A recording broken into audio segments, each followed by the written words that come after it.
Bendiciones, Dios les bendiga. Esta es una bendición para mí poder compartir con ustedes la palabra del Señor. Quiero llevarles a 2 Timoteo capítulo 2 versículos 1 al 6. 2 de Timoteo capítulo 2 versículos 1 al 6. Discípulos dispuestos a todo por el Evangelio.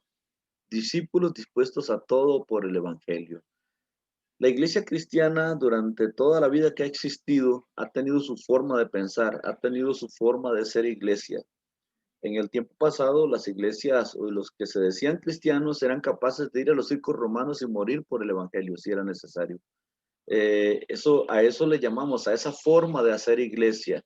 Nosotros le llamamos la idiosincrasia de la iglesia o la forma de pensar de la iglesia. Pues en este tiempo, en el tiempo en que vivimos, la cosmovisión cristiana se le conoce. Esa cosmovisión cristiana ha variado, ha cambiado. ¿Qué es una cosmovisión cristiana? Pues es la forma en que nosotros vemos al mundo cristiano, ¿verdad? Es la forma en que hacemos iglesia, es la forma en que nosotros hacemos cristianismo. Es decir, cuando usted dice ser cristianismo es esto, usted está hablando de su cosmovisión. ¿Cómo usted ve la iglesia cristiana? ¿Cómo usted ve el cristianismo? Eso es la cosmovisión cristiana. Y 2 Timoteo capítulo 2 versículos 1 al 6 nos habla acerca de esto. Pero ¿cuándo cambió esa cosmovisión de esa iglesia que era capaz de morir por, por el evangelio? Como dice Pablo, discípulos dispuestos a todo por el evangelio. ¿Cuándo fue que cambió eso? ¿Cuándo cambiamos esto? El cristianismo del primer siglo hasta finales del tercer siglo eran personas capaces de dar su vida por lo que creían y lo hacían en los circos romanos, como hablábamos anteriormente. Pero esto cambió cuando dejaron de perseguirles, cuando se oficializó a la iglesia cristiana como la religión del Imperio Romano, cuando entonces dijeron la iglesia cristiana de aquí en adelante es la iglesia del imperio. Ahí empezó el problema. Y esto inició con un hombre llamado Constantino el Grande en el año 325 en el concilio de Nicea, pero se oficializó en el año 380 con el emperador romano Teodosio. Este es Constantino el Grande. Constantino el Grande nació en el año 287 y murió en el 337 después de Cristo. Su nombre completo era Flavio Valerio Aurelio Constantino. Fue emperador de los romanos desde su proclamación por sus tropas en el 25 de julio del 306 y gobernó un imperio romano en constante crecimiento hasta su muerte el 27 de febrero del 272 después de Cristo. Este hombre nació en Serbia y falleció en el 22 de mayo en Nicomedia. Nombre completo, Flavio Valerius Aurelius Constantino. Él fue el que tomó o hizo que la iglesia cristiana se convirtiera en la iglesia del imperio. Ahí en la basílica de Cartago, en la basílica, perdón, de Italia, en la basílica de Italia, está una pintura del concilio de Nicea que recuerda ese evento donde Constantino proclamó a la iglesia, a toda la iglesia como la iglesia del imperio, dando al traste así con lo que la iglesia cristiana era y representaba. El 27 de febrero del 380, el emperador romano de Oriente, Teodosio, como decíamos anteriormente, firmó en presencia de los demás emperadores de Occidente, firmó el decreto que decía que el cristianismo se convertía en la religión del Estado y estipuló un castigo a quienes practicaran cultos paganos. Es decir, que la iglesia pasó de ser perseguida a convertirse ahora en perseguidora, porque todos aquellos que tuvieran otra creencia que no fuera la iglesia cristiana, entonces se volvía ahora un delincuente y pasamos de ser perseguidos a perseguidores. El decreto se llamaba Cultus Populus. Concedía no solo el lugar preponderante al cristianismo, sino que también suponía la persecución contra quienes practicaran otra fe, como lo veíamos anteriormente. En el siglo XVI, desde el siglo III hasta el siglo XVI sigue esto, y es el nacimiento de lo que se le conoce como la Iglesia Católica, del siglo III en adelante, que nace con Constantino, luego Teodosio. Pero desde ese momento hasta este instante del siglo XVI, nace el protestantismo, que dice que no solo por nacer en un país gobernado por Roma te hace cristiano, sino que debes nacer de nuevo. lo que Jesucristo le dijo a Nicodemo: debes nacer de nuevo. Eso es lo que se peleó con los llamados movimientos de la Reforma protestante, que estos se oponen al papado, a Roma y a las indulgencias. Ellos forman un grupo de opositores a todo eso. Y de ahí nace una nueva persecución a la iglesia, ahora por no aceptar las imposiciones del papado. Y se levantan hombres como Juan Calvino, Martín Lutero, Juan Wesley, entre otros. Y cada uno de estos fueron hombres dispuestos a dar su vida por la fe. Cabe destacar, hermanos, que el mayor crecimiento de la iglesia cristiana se ha dado en medio de las peores persecuciones. Cuando la iglesia dejó de ser perseguida, la iglesia dejó de crecer, la iglesia cambió su cosmovisión. La iglesia del siglo XX, la cosmovisión de la iglesia del siglo XX fue una iglesia que en cierto modo se acomodó al mundo. Entonces, esa iglesia ya no sufría tanta persecución, entonces se fue cambiando la cosmovisión del cristianismo. Ahora se volvió una fe más civilizada, educada, respetuosa de todos los credos. La iglesia del siglo XXI, en la era que estamos, es una iglesia hedonista. Todavía, si la del siglo XX cambió la cosmovisión, la del siglo XXI todavía peor. Es una iglesia hedonista, centrada en el yo, en el ego, en el culto al placer. Si algo me gusta, lo hago, si no, pues no. Es ahí donde vemos hermanos que dicen: voy a la iglesia a ver qué tiene Dios para mí. Todo se centra en el yo, preocupado por mí. Esa forma de ser cristianismo está matando a la iglesia cristiana. Está matando a la iglesia cristiana porque es esa forma donde es para mí. El culto ya no es para Dios, el culto ahora es para mí. El culto ahora es para el ser humano y el ser humano va entonces a la iglesia y va a ver qué tiene Dios para ellos. Es una iglesia que cree que los cultos ya son para ellos y no para Dios. Entonces, eso, mi hermano, cambió nuestra cosmovisión. Y en este tiempo estamos viendo el significado de hedonismo, estamos viendo que la iglesia es una iglesia hedonista. Yo quiero que se sepa cuál es el significado del hedonismo. Hedonismo significa culto al placer. Vamos a ver aquí en lo que dicen los hedonistas. Dicen ellos que el placer es el bien primero, es el comienzo de toda preferencia y de toda aversión. Es la ausencia del dolor en el cuerpo y la inquietud en el alma. Ahí nacen los movimientos que se preocupan por el yo. Esos movimientos de sanidad espiritual, sanidad interior y un montón de cosas más, nacen aquí porque se preocupan por el yo. El yo tiene que estar bien en el hedonismo porque tiene que haber placer en mí. Entonces, si algo me causa placer, lo hago. Si no, no lo hago. Es aquí entonces donde nacen las iglesias que se centran más en el espectáculo, porque necesitan complacer al yo humano. Entonces compramos grandes bandas musicales, grandes instrumentos y todo, y que necesitamos tener grandes músicos y ministros, le llamamos, o grandes hombres o mujeres que ejecuten instrumentos, porque lo que necesitamos es presentar un espectáculo a la iglesia, porque la iglesia está centrada ahora en el yo. Tenemos iglesias grandes con grandes butacas para que nuestra gente se sienta cómoda en la iglesia. Esto está representando la muerte lenta de la fe pura y sin mancha, porque fue con el nacimiento de la Iglesia Católica en el siglo III, que la palabra católico significa universal, que se da el levantamiento de grandes edificaciones que se les nombró templos de adoración, práctica que aún seguimos. Vemos ahora grandes edificaciones que son los templos de adoración y se les conoce como templos de adoración. Esos templos y esas edificaciones ahora son como un culto al ego de las personas y vemos rótulos en las iglesias donde dice la iglesia del pastor tal. Ya no es la iglesia de Cristo. Cambiamos la cosmovisión. Se cambió la cosmovisión.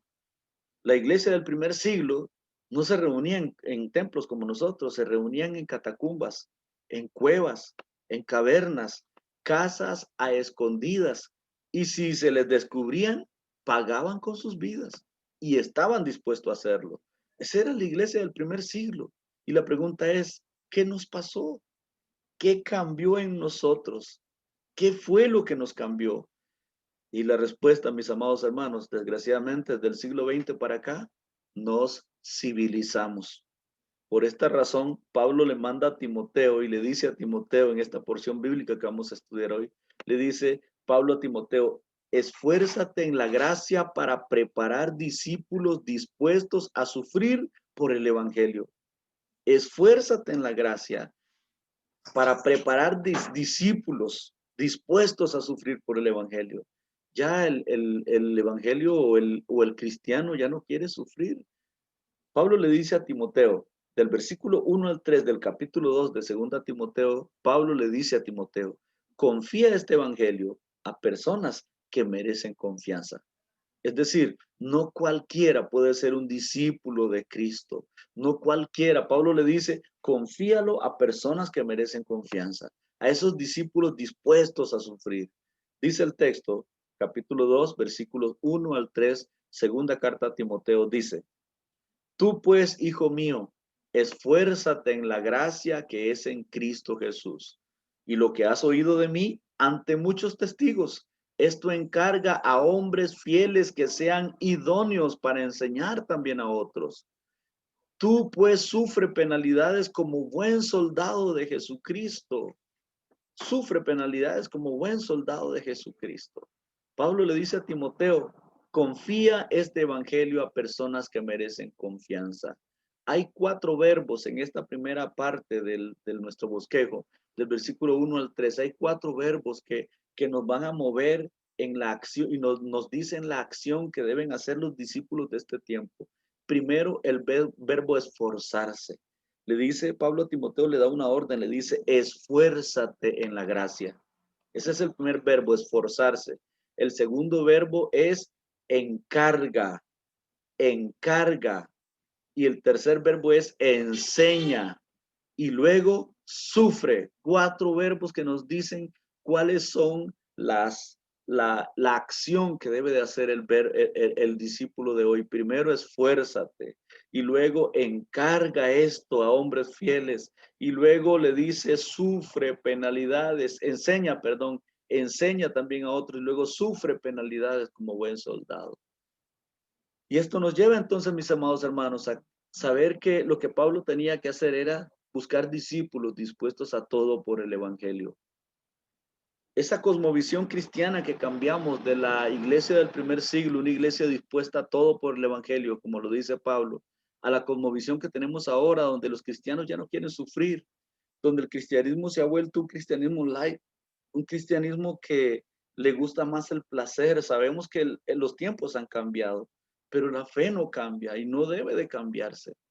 El apóstol Pablo escribiendo en 1 Corintios, la primera carta a los Corintios, capítulo 1, versículo 18. 1 Corintios 1, 18 dice, porque la palabra de Cristo, de la cruz, perdón, es locura a los que se pierden, pero a los que se salvan, esto es a nosotros, es poder de Dios. Eso era la fe, era locura para el mundo, eran los trastornadores del mundo, eran los que volvían locos a los gobernantes. La iglesia cristiana mutó, pero mutó a una aberración que no es lo que Dios quiere como su iglesia. Una iglesia que pasó de estar en la calle alcanzando al que no le conoce a estar encerrada en 4 paredes esperando que lleguen. Cambiamos, pero no cambiamos para bien. Pasamos de ser la sal de la tierra a ser ahora personas insípidas que no hacen la diferencia y que se parecen tanto al mundo. Entonces, es una iglesia hoy en día que mutó, pero no a lo que Dios quiere. Dejamos de ser la luz del mundo y pasamos a ser ahora parte del mundo. El civilizar la iglesia fue una arma y estrategia de Satanás. ¿Quiénes dictan hoy lo que hace la iglesia? ¿Quiénes son los que dan hoy las directrices para la iglesia? Son las autoridades que se supone que debemos alcanzar con un evangelio diferente. Hasta nos dicen cuándo abrir y cuándo cerrar la iglesia. Y nos dicen cómo hacer iglesia. No puedes esto, no puedes aquello, no debes esto. Yo entiendo que estamos en pandemia, esto yo lo entiendo. Y no es que estoy diciendo que nos sublevemos contra la autoridad, no es eso. Pero lo que estoy diciendo es que hoy es un claro ejemplo de la cosmovisión que llevamos y que tenemos. Hoy es un claro ejemplo de que la iglesia cristiana ha mutado y ha cambiado y se ha vuelto una iglesia insípida. Perdimos la locura del evangelio. ¿Dónde están esos locos que trastornaban el mundo? ¿Dónde están esos que trastornaban el mundo? ¿Dónde están? Ahora ser locos. ¿Qué es lo más loco que hace la iglesia hoy en día? Antes de la pandemia, ¿qué era lo más loco que hacíamos? Pues brincar en un concierto y gritar, ¡Aleluya! ¡Grito de júbilo! Eso era lo más loco que hacíamos. Pero eso no era la locura de la que hablaba o la que habla la palabra.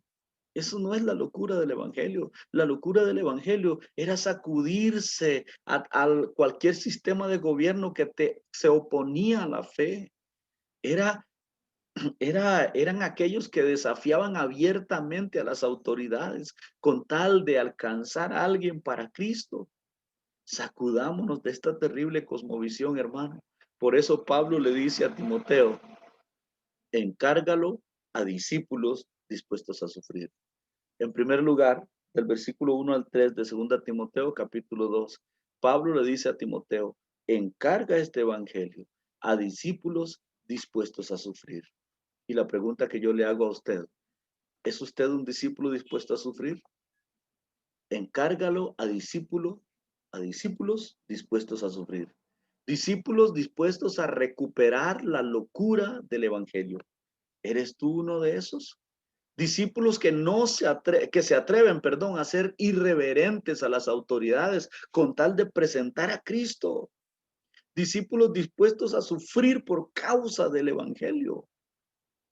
No puede ser cualquiera. Por eso le dice Pablo, confíalo a personas que merecen confianza. Confíalo a personas que merecen confianza, a esos discípulos que están dispuestos a todo con tal de alcanzar a alguien para Cristo. Que no nos estamos escondiendo, no nos quitamos la responsabilidad que Dios nos ha dado de ser luz en las tinieblas. Ahora, para hacer luz en las tinieblas y para ser discípulos dispuestos y encontrar esa gente, esas personas que merecen confianza, necesitamos conocer el mundo en que vivimos ahora, porque como les decía, del año 2001 para acá, cambió el mundo, cambió el mundo y ahora dejamos la edad moderna y empezamos con la edad postmoderna. Y esta edad postmoderna es una sociedad hedonista, como les decía anteriormente, y la iglesia se ha acomodado a vivir como el mundo, pero la iglesia no nació para vivir como el mundo. Por eso encarga a los discípulos dispuestos a todo con tal de alcanzar a alguien para Cristo. Pero esos discípulos, para alcanzar a esas personas, necesitamos conocerlas. ¿Con quiénes trabajamos?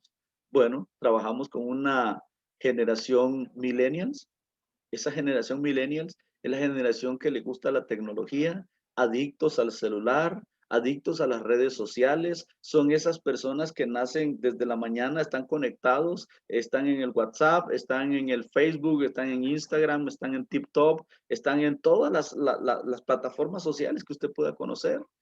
Tienen perfiles en Twitch, tienen perfiles en todos lados, tienen canales en YouTube, tienen un montón de cosas. Esa es la generación millennial, la generación de la tecnología. Esa generación, usted está en la parada con 10, 15 personas esperando el autobús, todos están con usted, pero ninguno está con usted. Todos están con sus audífonos conectados con sus smartphones. Nadie sabe nada de nadie, nadie conversa. Ya no hay conexión.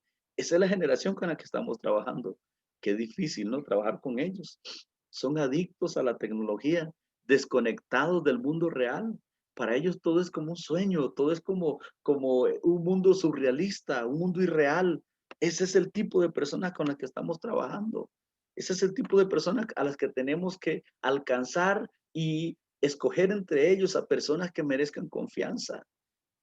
Generación Z, que empieza del 2000 para acá, hasta nuestra actualidad, se les conoce como la generación Booblets o nativos digitales. Estas personas son los que nacieron conectados con todo, ya ellos desde pequeñitos, desde chiquiticos, aún no saben ni leer y ya saben cómo conectarse a WhatsApp, saben conectarse a esto, saben conectarse a allá, saben conectarse a lo otro. Generalmente este tipo de personas están desempleadas, son personas que están en los colegios, universidades, están estudiando todavía no se han insertado a la fuerza laboral. Pero este tipo de personas son los que tenemos que alcanzar, Por eso es que nosotros no nos podemos quedar retrasados, necesitamos conocer un poco de esto para poder alcanzarles a ellos y no conocer para usar nosotros la tecnología como ellos la usan, no, es conocer para poder saber qué piensan ellos para alcanzarlos, porque entre ellos tenemos que buscar gente que merezca la confianza de Dios.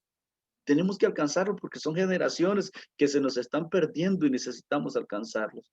Por eso Pablo le dice a Timoteo en segundo lugar, Pablo le dice, primero le dice, busca personas dispuestos a sufrir por el evangelio. Y en segundo lugar le dice, busca esos discípulos que estén enfocados, disciplinados, luchadores, trabajadores por el evangelio. Del versículo 4 al 7, segundo de Timoteo 2, del 4 al 7. Discípulos enfocados, disciplinados, luchadores, trabajadores.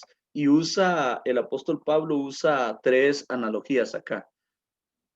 La primera analogía que usa el apóstol Pablo es la analogía del soldado. El soldado que milita para el Señor dice no se enreda en los negocios de la vida. La segunda analogía que usa o comparación, la palabra analogía significa comparación. La segunda comparación que usa el apóstol Pablo, analogía que usa el apóstol Pablo, es el atleta. Dice que el que lucha como atleta no es coronado, sino lucha legítimamente. Y la tercera analogía que usa el apóstol Pablo es la del labrador, el campesino, que para poder ver el fruto de la tierra necesita trabajar. Entonces, son tres analogías que usa el apóstol Pablo para decirnos que de esa forma en que estos hombres, como soldados, como atletas, como labradores, trabajan, luchan, se esfuerzan y se niegan a todo, así como ellos tenemos que ser nosotros, discípulos de Cristo, enfocados en el evangelio, disciplinados, luchadores, trabajadores.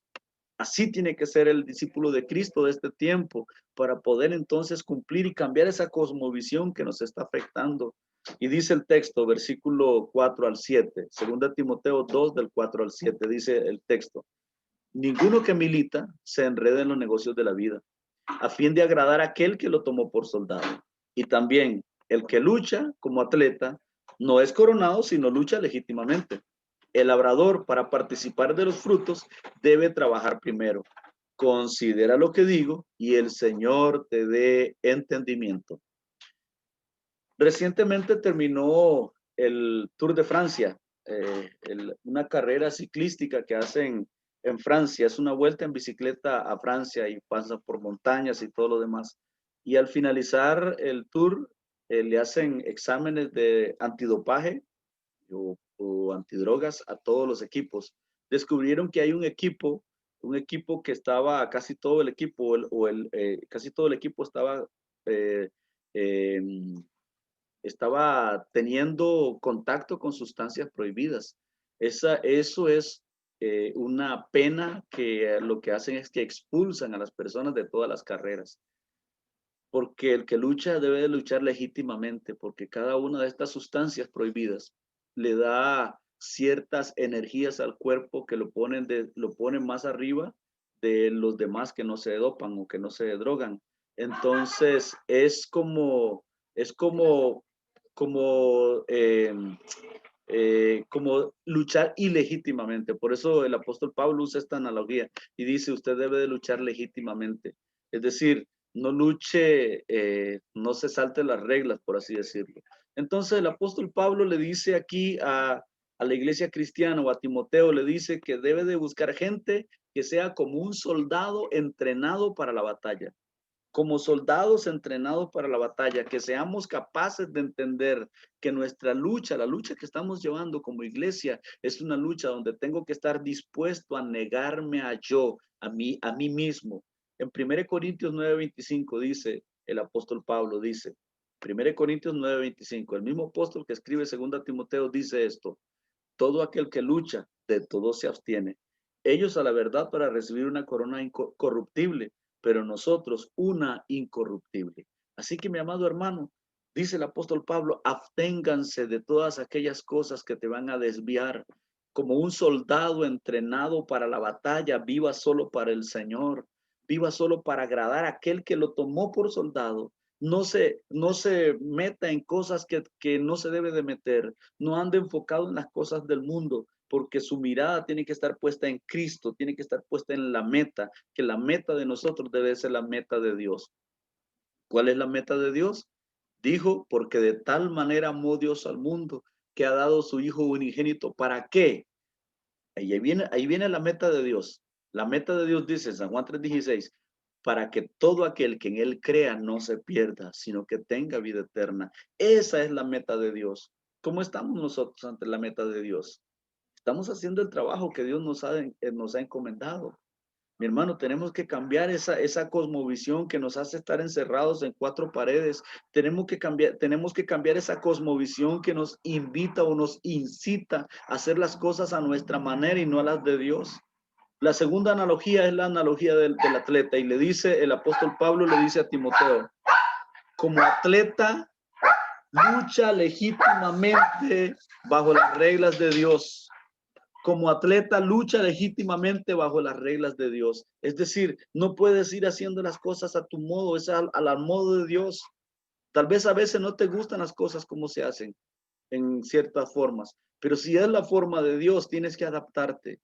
A veces no nos van a gustar ciertas cosas de cómo se hacen o cómo las hacemos, pero si eso es la forma en que Dios dice en su palabra, es la forma en que debemos hacerlas. No te saltes los procesos. Luego dice el apóstol Pablo, y la tercera analogía que usa es trabajadores como labradores para ver los frutos.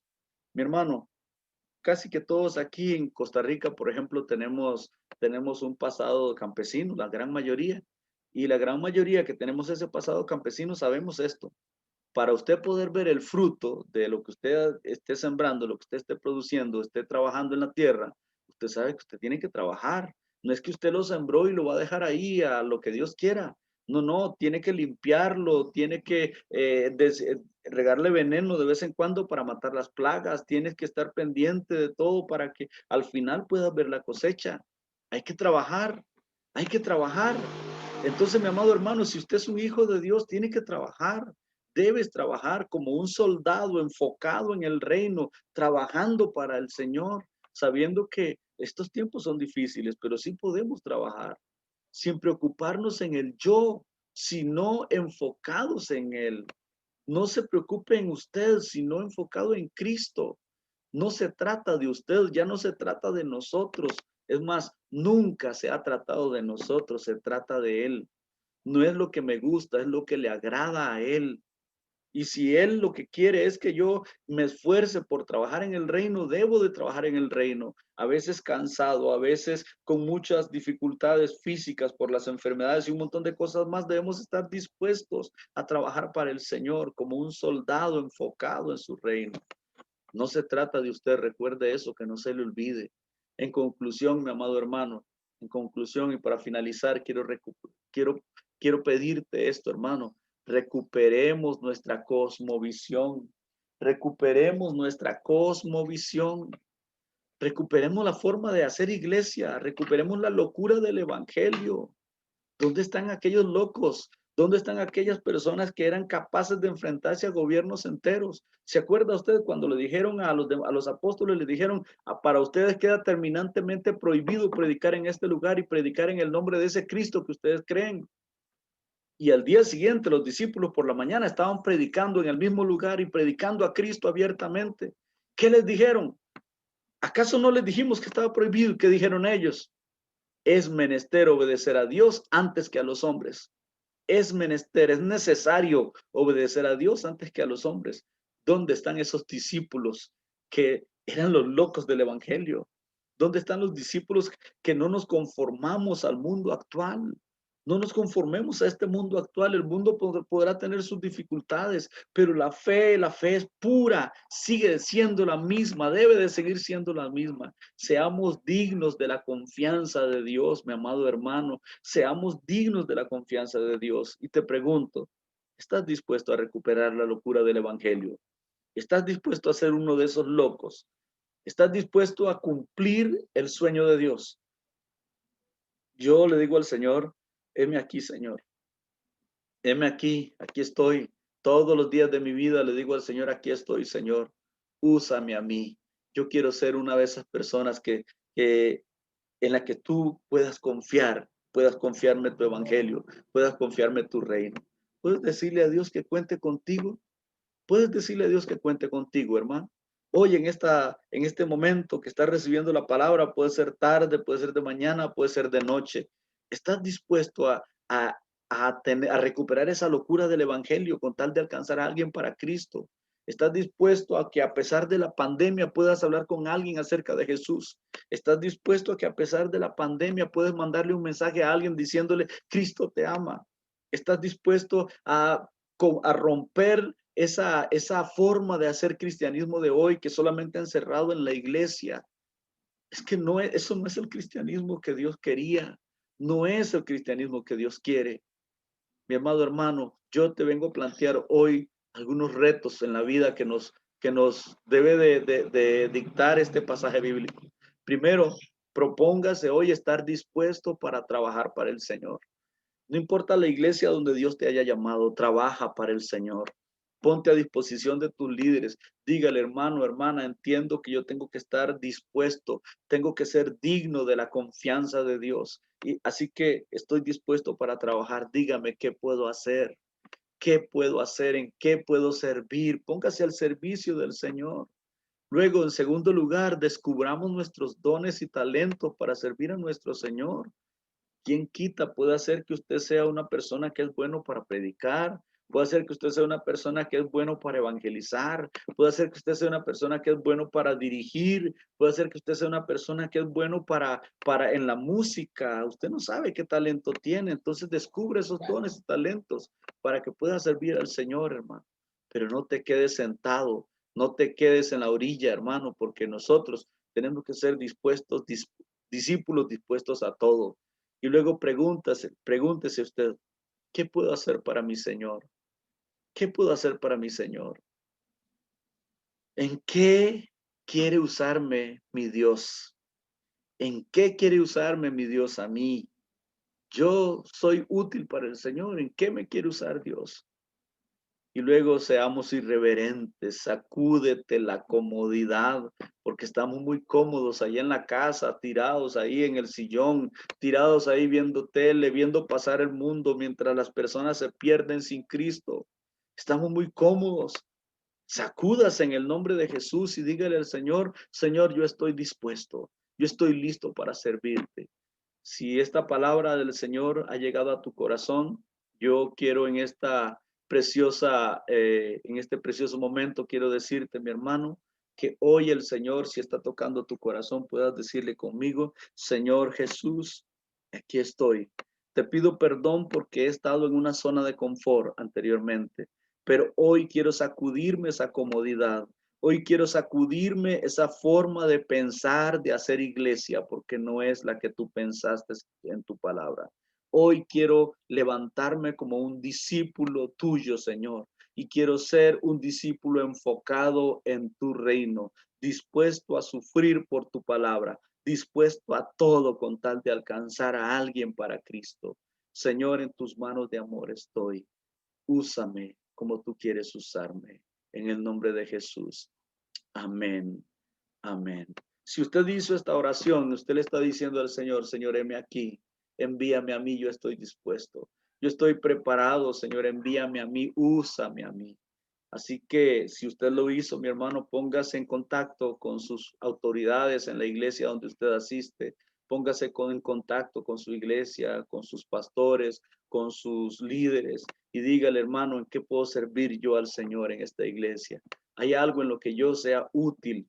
Porque quiero sacudirme, quiero salir de mi zona de confort, quiero empezar a hacer algo para el Señor. Que Dios te bendiga y espero en Dios que esta palabra sea un reto para usted en este tiempo. Que Dios te bendiga y recuerda, Dios está buscando discípulos dispuestos a todo con tal de alcanzar a alguien para Él. Que Dios te bendiga. Bendiciones.